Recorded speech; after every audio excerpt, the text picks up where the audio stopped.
Okay, welcome to another episode of Unstoppable Overcomers. And our opening is not working for some reason today.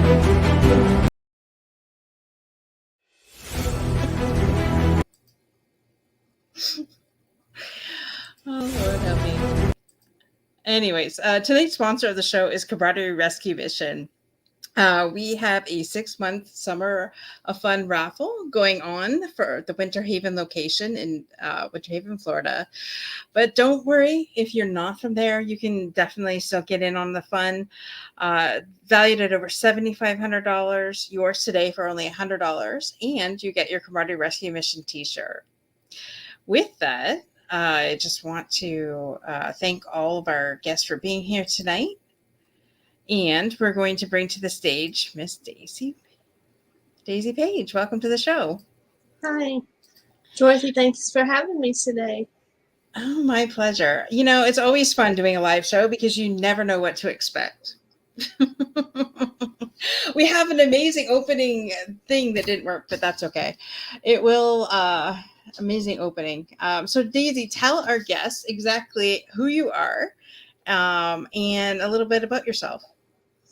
Well, I'm Daisy Paige, and I am from Texas.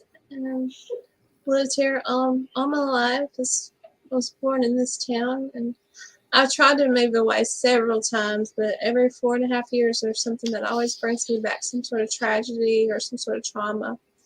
Always brings me back home. But I guess I'm meant to be here and be safe and secure with all my family and my friends, so I have no problem with that. I've moved to South Texas. My home got destroyed by a hurricane, so I had moved back home then. Moved to New York and was assaulted and had to move back home then. Moved to Dallas, and my husband now, grandma got real sick, so we had to move back then and help take care of her. So something's always brought us back and says, you know, this is where you belong. Right. Well, Texas is an amazing state. So, I mean, you can't go wrong with Texas. No, and it is huge. So, kind of spread around all over. But I'm the author of Unexpected Moments. Just supposed to be published and released on March 7th, actually, this year. So it's still pretty new. Awesome. Congratulations. And what's the book about? It is my life story. So tell us a little bit. I just want to say thank you for Melanie for joining us tonight. She's all the way from Massachusetts. So welcome, Melanie. A big supporter of our show. So tell us a little bit about your story then. Well, first of all, it is forwarded by Kirk Cameron. Anybody knows that remember him? He was on the 7-year series of Growing Pains back in the 80s and 90s. Yeah. Now he goes around doing like American Campfire Revivals. He's also done Left Behind 1, 2, and 3 and Fireproof. So he's pretty popular, pretty well known. He was my teenage heartthrob, celebrity heartthrob. And yes, he still is. That's awesome. Yes, I remember Kurt. Love him and his sister, Candace. Yes. She's awesome too. So tell us a little bit about your actual story then. Like what made you decide to write the book? Well, I'll start with last year I was diagnosed with a rare terminal neurological disorder. And it's called MSA, or multisystem atrophy. Only 4 out of every 100 people are diagnosed with this in the U.S., so that's how rare it is, and that's how unlucky of a card I happened to draw. 4 out of over 100,000. One night I had this vision, and I don't know if it was a dream or a vision, but it was like this big bright circle came to me, and these hands were praying, came out, arms opened up, and I heard, "My child, your time is near, but you must tell your story from the beginning first." And I thought, how am I going to do that? Well, my doctor had told me, there's no cure, so try to spend your life day by day and live as much as you can, do as much as you can. So I have a best friend that lived in Vermont. We were supposed to go and visit her, but she ended up with COVID in October. So instead, we were driving by our hometown big church, and on the marquee it said Kirk Cameron was coming the following week, but that I was supposed to be going to Vermont. And my husband says, "Well, do you want to go see Kirk Cameron since we can't go to Vermont?" And I said, "Do I? Of course I do. Let's go." She said, That's awesome. "So call your mom and see if she wants to go with you." And I said, "Okay." So I did. She said she would go. So I ordered VIP tickets, and we went, and we got to the front row, and I raised my hand to ask a question during question and answers, and I put it down because I got a little shy. And this man was in the middle of the row, and he raised his hand, and when Kirk pointed to him, he said, "That lady down there has a question for you." And I was like, "Oh, gee, why you put me on the spot, So I asked him, I said, "First of all, I just want to know if you plan on doing another Sears reunion." And he said, "Well, Alan Thicke passed away, but Joanna Kearns and Tracy Gold and Jeremy Miller and I have been kind of talking about getting together." So I was like, "Oh, that would be great." So secondly, I wrote you a letter. I had your posters all over my walls as a teenager. I wrote you a letter, and I asked you for an autographed picture. And I gave you 3 months, and you did not send me one. So I tore all your posters off my walls. I was so heartbroken. I thought, well, he's just all in Hollywood. He doesn't care about his fans or whatever, He was like, "Oh, I'm so sorry. I'll make that up to you tonight." So later, they have campfires outside after the little worship service and do more singing and more worship. Oh, by the way, I had given him a bracelet that said defeatmsa.org.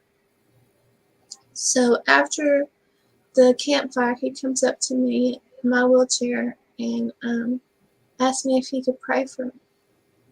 And I said, "Of course you can." So he grabs both of my hands. Our heads were literally this close to each other. And he prayed for me. And then I told him what God had shared with me. And he said, "Well, how do you plan on sharing your story?" And I said, "That's just the thing. I don't know how. I don't know what to do about going about it." And he said, "I think you should write a book."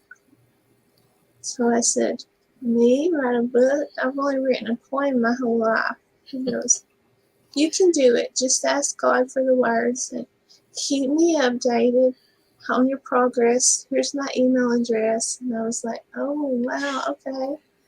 So I did. That was in October. The next day, I went home and I wrote my book. I started writing. January 23rd, I was finished. I had been updating him. And he asked me to send him my manuscript. So I sent him the manuscript. He had to fly out to Tennessee from California and back. So I read it on the plane. And he sent me back a foreword. And on March 7th, I had my book published. Oh my gosh, that is so amazing. See, it just goes to show that if you don't ask, you don't get. So that's awesome. And of course, I prayed every day for God to give me the words to say as I wrote. And I devoted like 3 to 4 hours a day to writing. I couldn't do it all at once, but I'd split it up throughout the day and write. And that's how quickly I was able to finish it. And I was really proud about that. But then he said, "Your work's not done. You still have to share about your book so people will know that it's out there so that they'll read it." I'm like, "Okay." Isn't Kirk going to do that for me? And he said, that's not enough. You got to work yourself. You got to do the work. So that's what I've been trying to do. Since I'm physically unable, I'm doing what I call a virtual book tour.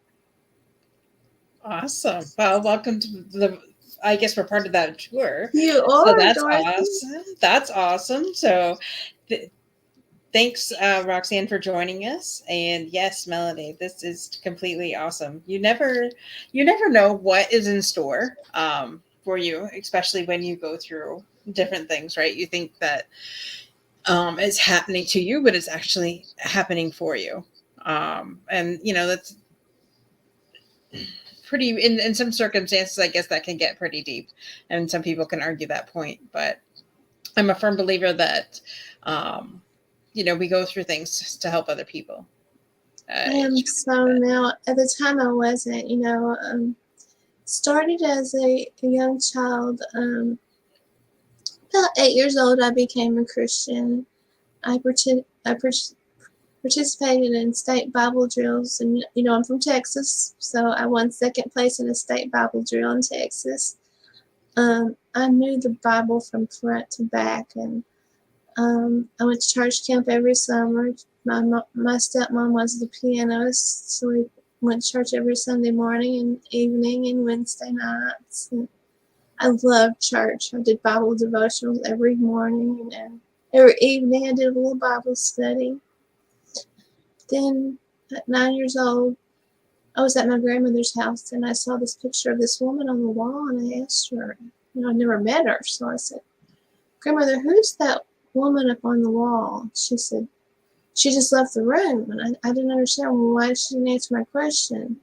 Well, a few minutes later, my parents pull up, and my mom is sitting on the hood of the car. My dad comes in.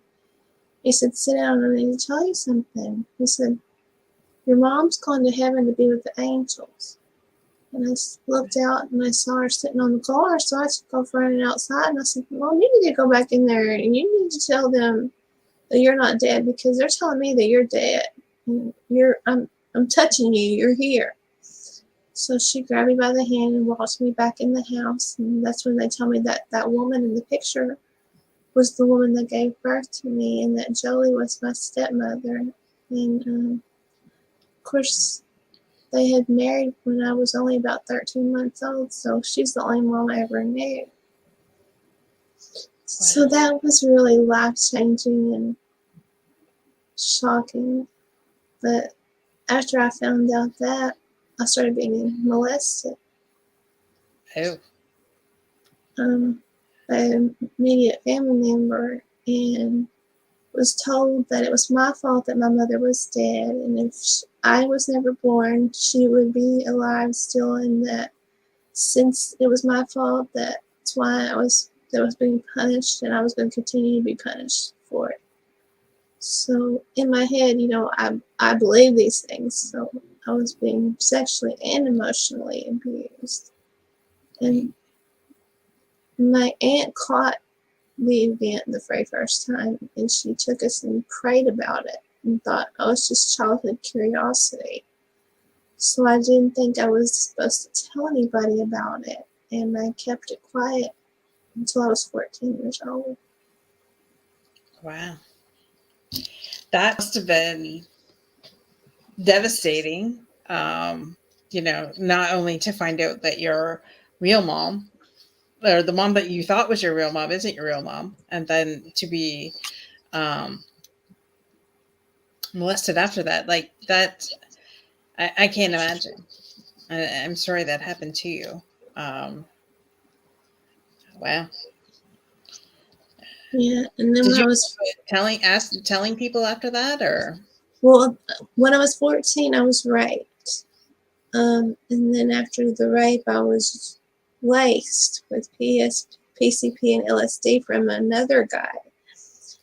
But Wow. along with 9 other girls, we found out that we were all asked out by him, and when we told him no, he laced us. And my dad was a police officer, so he got involved. It took him a couple months to figure it out.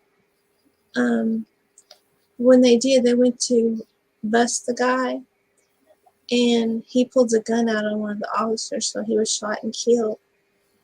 So when my dad came home and told me this, I just kind of lost it, and I went into a really deep depression, and I tried to commit suicide. Wow. So it was in the hospital that I shared about the rape, and my brother was the one that molested me. He got very upset about me saying, that this guy raped me. He was like, "Well, I'm gonna go kick his butt," and I'm like, "Why? You did the same thing, but you did it for 4.5 years. You have no reason to go out and hurt someone because they're doing what you did to me." He goes, "Oh, I did it one time," so he admitted it. But he said it was just childhood curiosity. He heard that from somewhere. So, of course, then he left the room, and the counselor told my dad, she's not making it up. It's not in her head. He did this to her for 4.5 years, and it's really played hard on her mind, and her depression comes from that, and then of course the rape and everything else all together. And my father didn't believe me, so that made it hard at home. Yeah. So even though your counselor, so is your dad the one that got you the counselor to begin with? Or was that just given to you after you attempted suicide? After I attempted suicide, yeah, my dad and my stepmom took me to an inpatient center. Well, they took me to the hospital first, and then, of course, they recommended the inpatient center. But I can't imagine any of that. I really can't. I kind of lost for words. That doesn't normally happen to me. But I mean, well, you're young, you're impressionable, and all this is happening to you. So I can't imagine what's going through your head. So what happened after that? Then did your father eventually believe you? no. I will share one thing though. While I was under the influence of the drugs, I was in the marching band, and I was out on the football field in a halftime show. And we did a right face. And when I did, I looked back and I saw the band, and they were, how they're kind of military dressed anyway. Mm-hmm. In my mind, I saw them as the army or something chasing me with weapons. So I ran off the football field, ran to the parking lot. I had my baritone in my hand. I went into this lady's yard, and I'm hiding in her bushes, and she calls the police because there's somebody in her bushes with something shiny. It's funny now, but at the time it was scary. Well, my dad was a police officer, and he was the one that got the call. So he comes in to that lady's house. It's me in the bushes. And of course, that night he took me to the hospital, and they ended up doing. It had been going on for a couple months by this point, and they did a spinal tap, and that's when they found the LSD and PCP, and it was at high levels. So they told my dad, "She's not doing the drugs, so don't think she's on drugs. She's being laced because these are very high levels." Right. But no, my dad and I, we there was a big gap in our relationship after him not believing me, and we never got close again. And I wanted to get out of that house so bad because I felt like, my brother was gone. He was out of the house by this point too. Mm-hmm. But I just felt like I didn't belong. They didn't want me there. And I thought he told my stepmom, but he never did. So I thought she was unsupportive too. So wow. I just reclused myself to my bedroom. I thought I just didn't have anybody. Right. So I still prayed to God. I'm like, "God, get me out of this situation. And why are you doing this to me? What have I done to deserve this? My whole life I've done nothing but pain. And I just don't understand. I've been a very strong Christian. I've tried to live for you, through you, my entire life so far, but yet I still just keep getting punished or hurt, one thing after another. It's like I'm cursed or something. What's going on? Why? Right. And then he told me, one of these days you're gonna have a very big testimony to share. And I rededicated my life after that. That's usually how we're used, right? The more that we have overcome, the more that we can help other people, and the bigger the testimony is. So I totally get that. I mean, I that doesn't. I'm not saying it was right for everything that went through. And as a father, you have your daughter saying one thing, your son saying something else. So that could be very conflicting for your dad as well.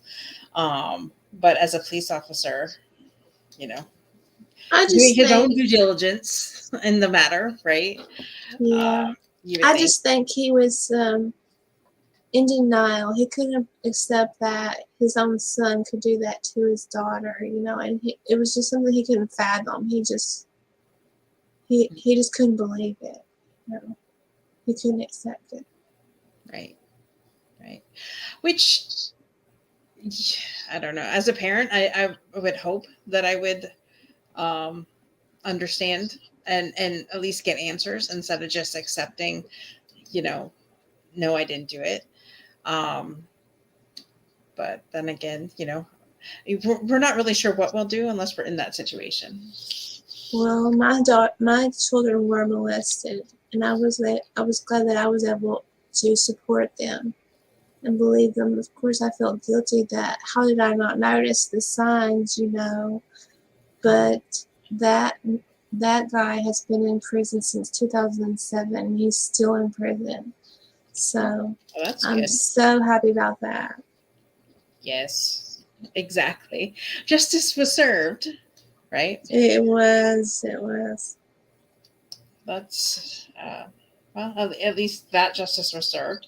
So do you spend any time with your brother or your father or anybody like that now? My brother and I have nothing to do with each other. I did forgive him.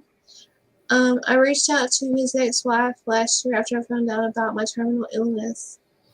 And I said, if you can, I need, give this message to Wade. Let him know that I'm terminally ill. Well, he responded to me on Messenger, and he had this really hasty, nasty message saying, "You lost your brother a long time ago. I'm glad you're dying.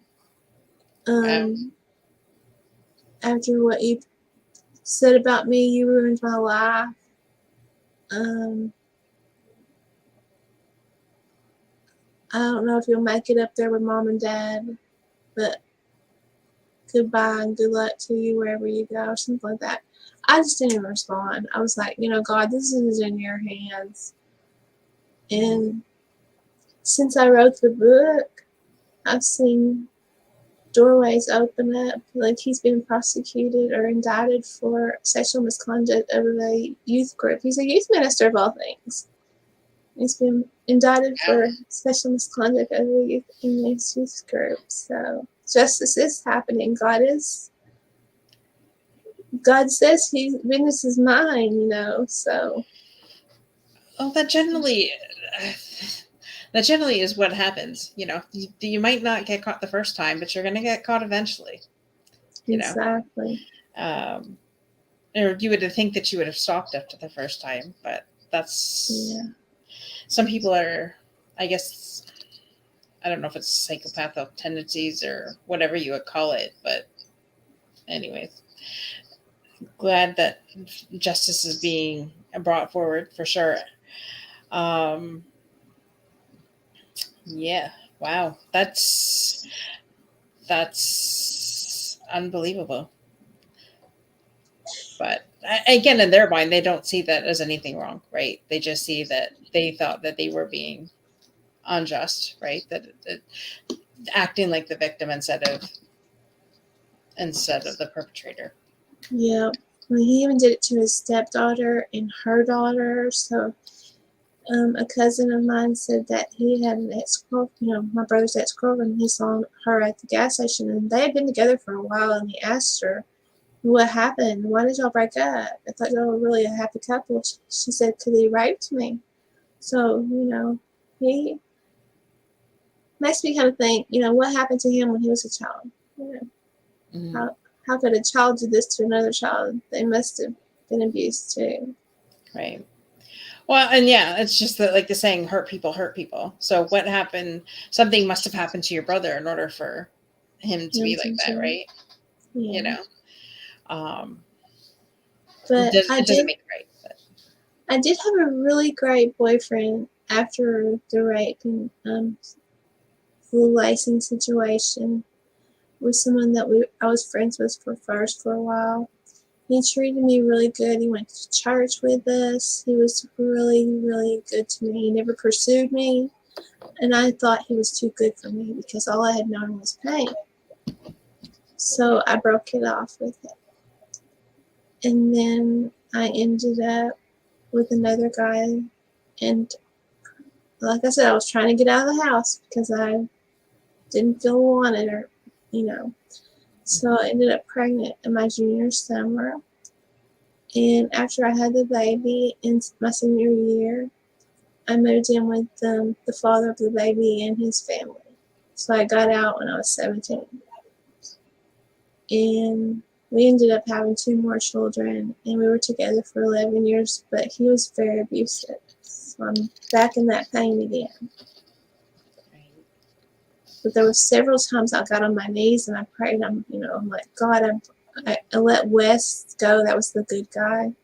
Said he was so good to me. I didn't feel I deserved him. I said, please just bring him back to me. Bring him back into my life. I know now that I should have stayed with him. Well, he brought him back, and he helped me get out of that situation. He got me into a 3-bedroom apartment with my children.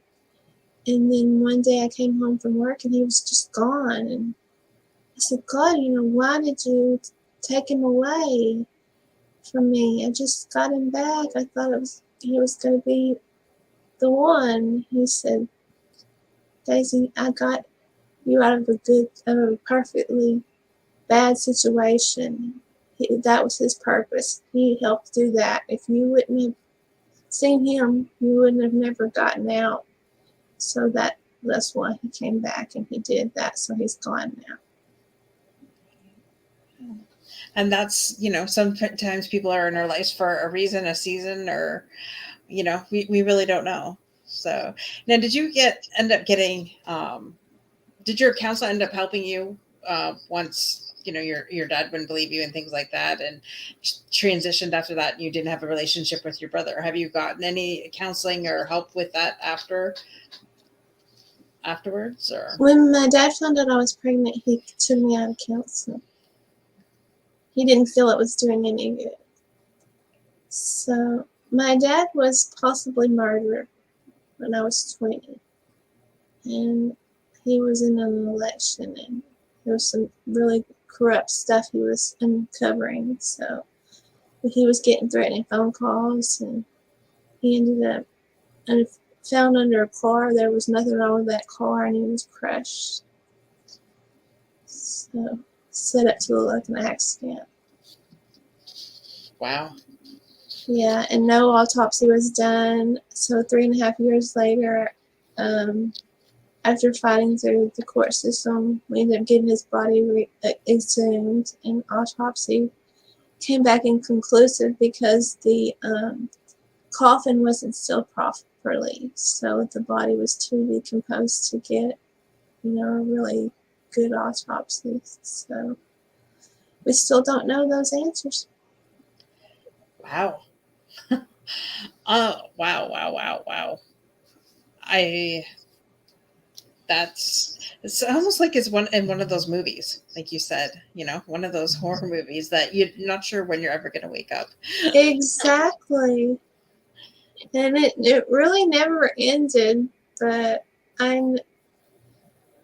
know now that I went through the things in my life to make me strong enough to handle what's in store for me. Mm-hmm. The life expectancy of MSA is 5 to 7 years from the onset of symptoms. I'm in about 4.5 years of symptoms. And I believe I've been having these dreams and visions and glimpses of heaven. And I believe that's God, showing me where my home's going to be, and He's preparing it for me. And I'm going to be going home soon. Right. Like He told me, your time is near, I truly believe that. So how does that make you feel? Because I'm just curious, because my mom and I had a conversation on the weekend. It will be a year in a month that in a month's time it will be a year that my dad's been gone. And I had said to my mother, before my dad even passed away, that I know where I'm going. I'm not afraid to die. Not that I want to. I mean, I've got a lot left to do on this earth, but I'm not afraid of it. And I said, I'm now even less afraid to die, knowing what's waiting for me on the other side. So not only do I have God, but I have my dad, right? Because my dad, right. And I'm like, it doesn't fizz me. Like, obviously I have a lot left here, but I'm not afraid of it. So when you see these glimpses of heaven and you see God saying, preparing you, like, what does that feel like? Every one gives me more and more peace. Like the first one I saw, my dad, my mom, I was only a baby when she passed away, but I knew exactly who she was. My grandparents, I lost twins when I was 6.5 months pregnant. The twins were there.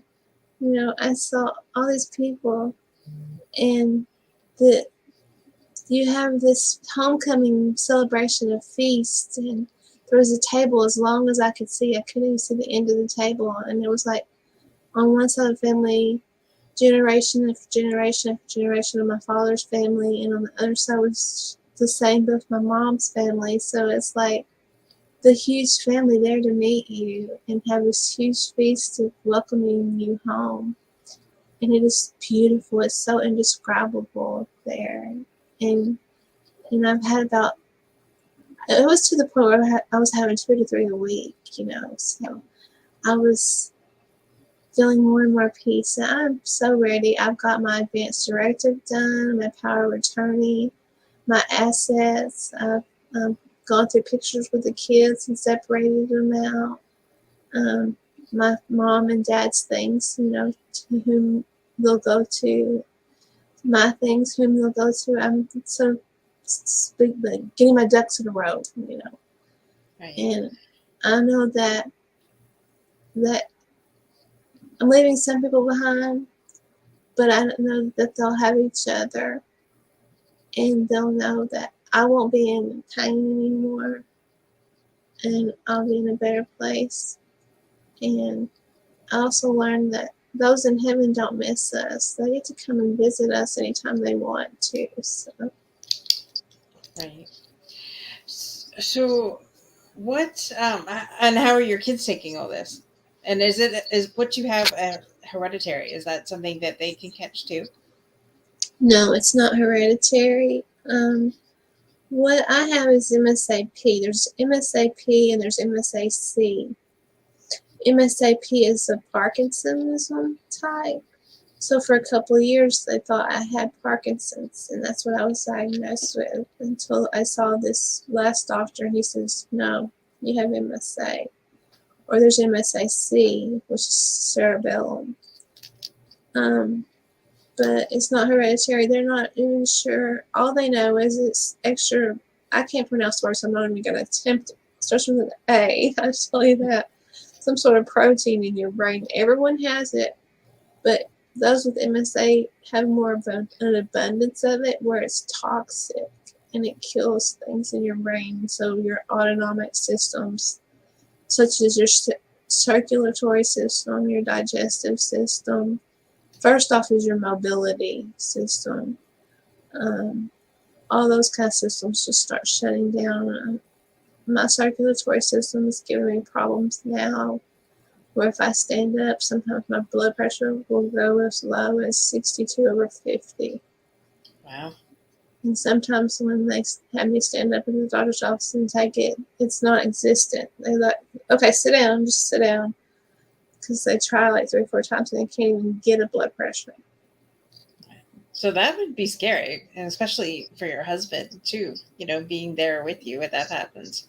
Yeah, I passed out in his arms before, and he got quite scared. And I passed out. We went on. I did a book tour, a book signing. When we went to the book signing, I scheduled it where it was a 9-hour drive, but I got a day to relax before the book tour and our book signing, and then the day after the book signing to relax. And we went to the hot tub, which I learned later is a definite no-no. And when my mom was helping me get out of the hot tub, and she got me in my wheelchair, I just blacked out, and because the hot shrinks your vessels and makes your blood pressure even lower. Interesting. I say that because I've blacked out before in the shower twice in my lifetime. Is it And hot? well, yeah, both times. Well, the one time I had just worked out and I was with my ex, and all of a sudden I could feel myself going down. So I yelled for him, and then I plopped down in the shower, and I didn't completely black out that time, but I was living with my parents 10 years ago, 11 years ago. And same thing happened. I had threw my back out, and I was not in a lot of pain. And I had a cold at the time too. And I said, I'm just going to go have a shower. Next thing you know, I could feel it. Like I was hanging on in the shower, and it was getting darker and darker and darker. Tunnel vision. And then all of a sudden, bam. And I woke up to my mom and dad yelling and screaming, and they called the ambulance. And I'm like, oh, for God's sakes. It's like I was only out for a minute. But it says, oh my God, you're having the gurgle of death. I'm like, I'm fine. So I'm just like, I'm laughing because so many times, like, I don't know how many times I picked my dad up off the floor in the years, or my mom or something like that with the health scares they've had. And it's just, they were like petrified. And I said, just call the ambulance off, don't even bother. But no, once they're called, they got to come check up on you. And, oh, yeah. Oh, well. No, but yeah, that's probably what happened. You got too hot. Yeah, pain and heat. Yes. Interesting. I'll have to get that checked out maybe one day. I wanted to show you, here's my book. And it shows like going over hurdles. Mm-hmm. And I've gone through winding roads and over rocky mountains. And here in the book is a broken bridge. And I've gone over broken bridges and climbed many rocky mountains. And I finally am going to make it up here on the cross. My daughter painted this. I love that. That is beautiful. And where can anybody get a copy of your book? Well, I'm donating 10% of all proceeds to MSA, defeatmsa.org charity to search for a cure for MSA. So most of the proceeds, we get the most proceeds if it's purchased at Ex Libris. I'll give you the link because it's really long. Okay. Or you can go. Is it the one that you have on the bio sheet? Yes, is it Libris.com bookstore EN? Yes. Yep, that's it. Okay. So it is in the show notes, folks. So if you're interested in getting your copy today and helping Daisy get her story out, and helping, like she said, 10% of all proceeds of the book go back to MSA and help other people that have been diagnosed. So it is in the show notes. And I will be donating my brain to them as well, so research it to try to help discover what's going on with MSA and how they can find a cure for it. Wow. That I'm sure will help another family for sure get answers. It's with the way technology is. There's definitely they're improving things daily. So that's What it awesome. is they've got to find a way to diagnose it sooner because it gets diagnosed so late. And there's no going back and there's no reversing it. So Mhm. they've got to find it sooner. Right. Exactly. Exactly. Well, Daisy, it's been interesting hearing your story. It's definitely one of overcoming and strength for sure. And just want to say hi to Russ. Russ, thanks for joining us. Um, good to If have you you here. don't mind, I would love to read Kirk Cameron's foreword on my book. It tears me up and it's just so sweet to hear. Yes, Do you mind? absolutely. Do you mind if I read that real quick? Yes, sure. Yes, please. Okay. It was an autumn night in Texas when I first met Daisy. She came up in a wheelchair next to me at the campfire. Her smile was bright. She shared her journey with me and told me she did not have much time left on earth. I told her to write down her story and I would do anything I could to help share her story with the world. I only spoke with her briefly that night, but her attitude and resilient spirit inspired me. I hope this book of an individual's incredible journey through emotional, physical, and spiritual pain, and coming through the other side of tragedy still praising the Lord, will encourage you in your present situation. Daisy's message will bring you comfort and remind you that you are not alone in your struggles or your life circumstances. I pray her words bring you hope. There is one who knows the plans he has for you, plans to give you hope in the future. Jeremiah 29:11. Kirk Cameron. That is amazing. That is beautiful. Absolutely beautiful. It makes me want to tear up every time I read it. It's just so bittersweet. Exactly. But I mean, it took courage to do what you did, right? To go and talk to him first. So you started the ball rolling. I just want to say thank you to Inger for joining us, and she says amen. Um, Oh, thank Melanie you, says that Melody. was beautiful. Absolutely. Totally beautiful. Um,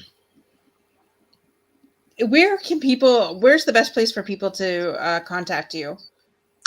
I would say that would be on my Facebook page. I'm known as Daisy Paige Author. So Daisy Paige, comma author, or Daisy Paige Unexpected Moments is, it's facebook.com and then it's got your username or whatever. It's Daisy Paige Unexpected Moments. But I'm on Facebook most of the time. Or you can go to Instagram and I'm Daisy Paige 322. Awesome. Well, thank you so much for sharing your story, Daisy. My Um, pleasure. and we know that God has definitely have you, and that we continue to watch your story unfold. And if there's any way we can help, besides getting the word out about your story and where they can find your book, let us know. With that, we're going to bring to the stage Kimberly and her amazing guest. So, Kimberly, I'm going to take it over to you now. Welcome. You're on mute, dear. Yes, I'm not anymore. Not anymore. Where we are on location today is in Fishers, Indiana, and I'm with Avshalom Gad, and I'll introduce him in a moment. Daisy May, thank you, thank you, thank you. Really, like, thank you for being a guest on our show tonight, and really, thank you for being the type of person that is so faithful in all circumstances. And the healing that you're doing for all life, not just humanity, but all life, and the gaps you're closing between the spiritual realm and the human realm are beyond comprehension. Thank you. And I'm honored to be here. It's Yeah, an honor. and thank you for what you're providing our audience, which is there really is no circumstance that cannot be overcome. And when things appear bleak and dark and there's nowhere to turn, there's There he is. you're right. I believe, he never puts you through more than you can handle. he And yeah, if you think about the strength it takes to get through what you do, that's the strength you have. That's how strong you are. that's right. That's right. He is with us at all times. He is us. Yes. So thank you Yes. for being an absolute demonstration of that. And thank you for really being your name, Daisy May. I've been so present all night to a very light heart, despite all of those circumstances. Like, no one and nothing has touched your heart. And even what you're dealing with has your heart only get bigger and stronger. By the way, I'm almost done with another book. Fantastic. Fantastic. Now you're going to make sure Kurt actually goes on tour with you this time? Because you can create anything, Daisy May. This one's going to be called Beyond Heaven's Gates. Fantastic. Fantastic. And when are you planning on publishing that? When will people be able to get access to that? Probably within the next 3 to 4 months. I'm on the last chapter. It's just going to be a short story. But I'm waiting for my daughter to paint that cover. She painted this cover, so I'm just waiting for her to finish my other cover. Perfect. Well, we're going to look forward to helping you promote that. It'll be a privilege. Well, thank you. You're welcome. So I am super excited to be with Absalom, who is going to share with y'all. He is our sponsor for tonight's show, which couldn't be more perfect. Inside of, as always, Dorothy, the guests are a perfect match. Right? He is just like to hold the space for guests like Daisy May. I couldn't have picked. I couldn't, and I didn't. Right? A more perfect sponsor for tonight. So, Avshalom, go ahead and take some time and share with them a little bit about yourself and what you're passionate about and the services that you have to offer our audience.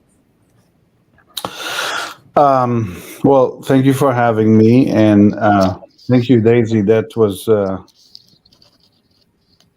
amazing story. I was really, amazed by your completion, like your readiness to move on and be complete. Um, Thank you. so, you want me to share a little bit about me? Well, and most importantly, the services that you offer that are The so service. amazing to give Sure. to our audience. Yeah. So I'm a financial planner. Um, so I do plans. I do financial plans for people, and I love it because a lot of people have worries. Like I know I have worries about money, and what helps me is having clarity about where I'm going with it. Like how much can I afford to spend and on what, and really align kind of like what I want, like what's my expectation now and forever, really. Um, how to make sure that I have a plan that works with that. So we were talking about completion. I think one of the things that is really hard is for people to figure out like how much money can I spend today, because people want stuff, and if they don't want stuff, they feel like they're missing something and constantly feeling like, well, maybe I'm not living life the way I should. And in a way, when you do planning, you get complete. Part of what's happening is you're like, I figured out what's really important to me. And when you figure out, by the way, what's really important to you, it's not about money. It's never about money. It's about everything else.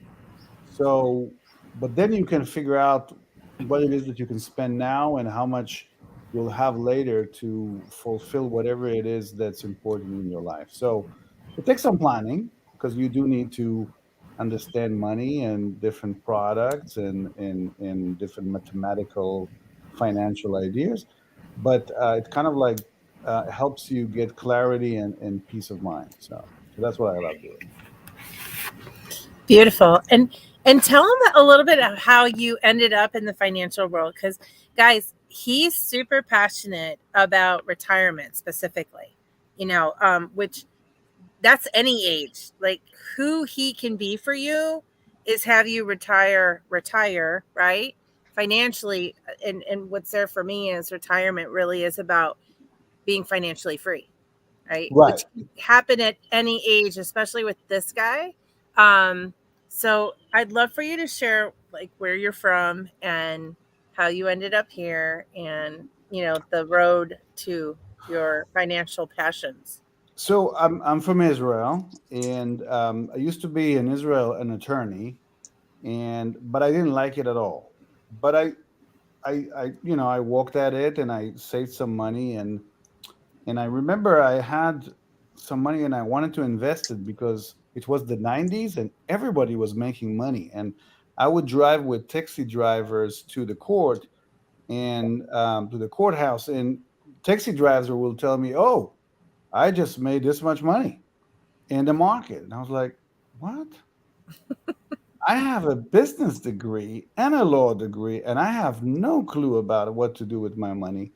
So I decided that I'm going to do something about it. And I asked some people, and they said, well, you go to the bank. In Israel, there's not really a very advanced financial planning market and so forth. It's the bank. So I went to the bank, and somebody showed me like a list of very fancy names mutual funds, and all of them basically was the bank's mutual fund, obviously, but I didn't understand it. And I chose one that really sounded like it was like a flock of eagles or something, and I was like, wow, that sounds like a great one. And it did the best last year. Wow, it did the best. So I chose that one. Obviously it was the riskiest one, and it basically dropped by half in 3 months, which terrified me. And I was kind of like looking at the newspaper every day, and it was like just going down and down and down.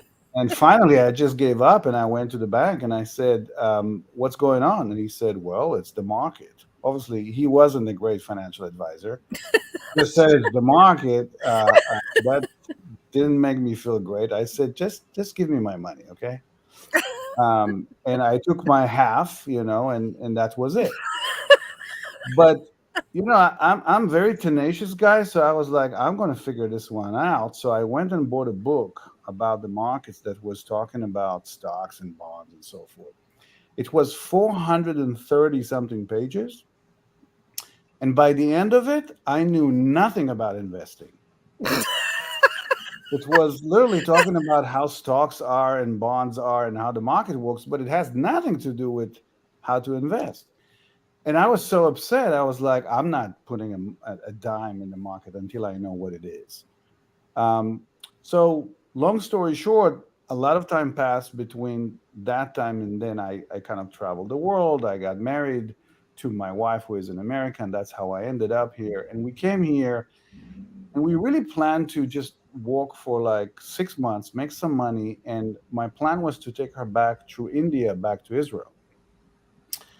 Um, and the only job that was offered to me when I sent my resume over a Munster, if anyone remember what that is, um, was American Express Financial Advisors, and who is now Ameriprise, and they offered me a job, and they paid for training. They said, look, we'll pay you $512 every 2 weeks. You just sit here, make sure that you pass the Series 7 and 65 and life and health and long-term care, and let's see if you can do it. That's kind of like how they tested you. Well, I passed because I'm a really good student. And but about the third class that they had, which was something about called modern portfolio theory, I just fell in love with it. I was like, wait, what? There's a strategy? Like, there's a strategy to actually put your money and it's going to work for you over the long run. And it's and you can literally like set it and forget it. Like, wait, why did nobody tell me about it when I was in Israel? Like, I mean, I studied business for so many years and then law. Couldn't you give me like 15 minutes and just explain this thing? It's like that's kind of important. Anyway, so I realized though that, wow, wait, nobody knows this thing. Like they just don't teach it. People need to know about. I can do this. So I started going deeper into it. Apparently, I was pretty good with getting clients because as an Israeli, I have no Midwestern norms of not approaching people and engaging them. So I would engage people, no problem. Even in the street or in lines and so forth, and say, hey, good, let's talk and networking and so forth. So I was able to approach people and slowly build my business and then obviously get deeper and deeper into um, financials. Now, me myself, I'm a nerd. I love knowing stuff. When I started in the business, I felt like, wow, I know so much more. Like literally in that 15 minutes, I was like, well, I already know so much more than most people. But then I realized I want more because I really need to understand how all of this thing works together, like the markets, taxes, life insurance, long-term care insurance, retirement planning, state. It's a lot.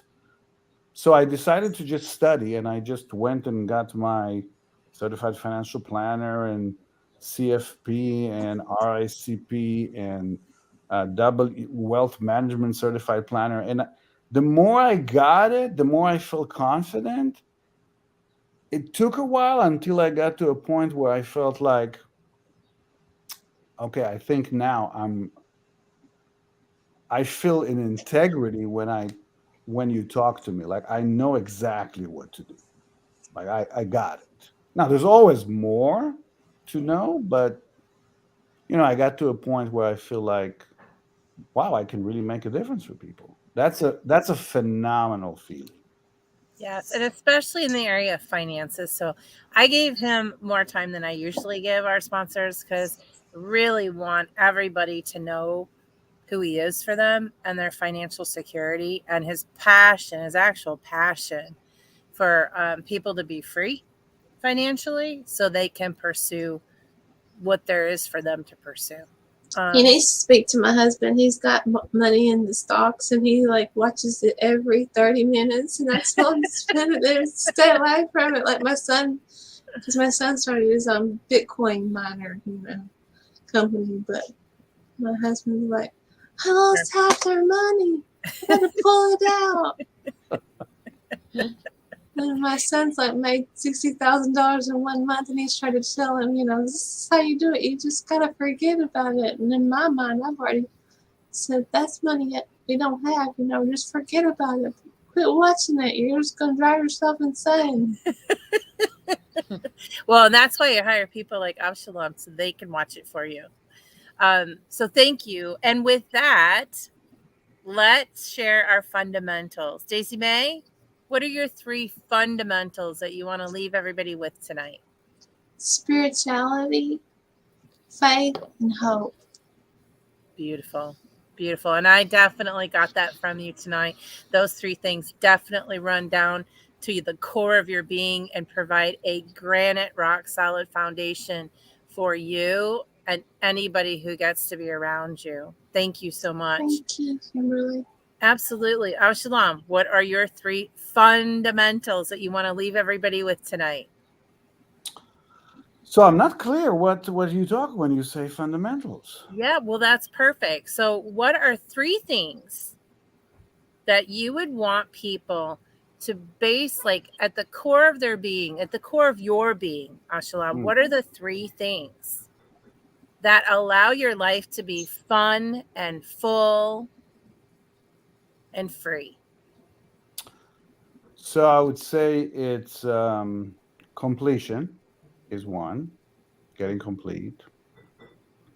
I guess part of it is empowerment, like really knowing, asking myself, being present to, am I empowered, or is there some kind of story in my head that kind of like puts me down or makes me feel that I'm not one with the world or with people and so forth. And what would be the last one? I don't know. I guess love. It's I guess almost love. over. Love. Yeah. Love. Yeah. You're leaving now? Always. It's always good. Yeah. Love. There it is. And there it is. Just love. Just give it It's some love. It's love. And Avshalom, where can people find you? What how can, if somebody So is like, you're the amazing. easiest way is just by my name, right? avshalomgad.com. That's my website. And How do you spell that? it's A like Apple, V like Victor, S like Sam, HALOM like Mother. And my last name is G like George, A like Apple, D like David. And that's .com, correct? .com, yes. Yeah. Great. Will that be in the show notes? Yep. I just put it in the comments. Yes. Okay, I good, did. because I can't find a pen. Well, thank you I all. put it. Yes, thank you. I just want to And thank back to you, our Dorothy. thank you. I just want to thank our guests in the comments for being here tonight, and of course our lovely and amazing guests on the show tonight. It's been an absolute pleasure to be with both of you. I'm really blessed to know you, and can't wait to follow up with you and see how else we can help you. And with that, be unstoppable in all you do, and we'll see you same time, same channel next week. Bye for now. Thank you. Bye. Bye, Daisy.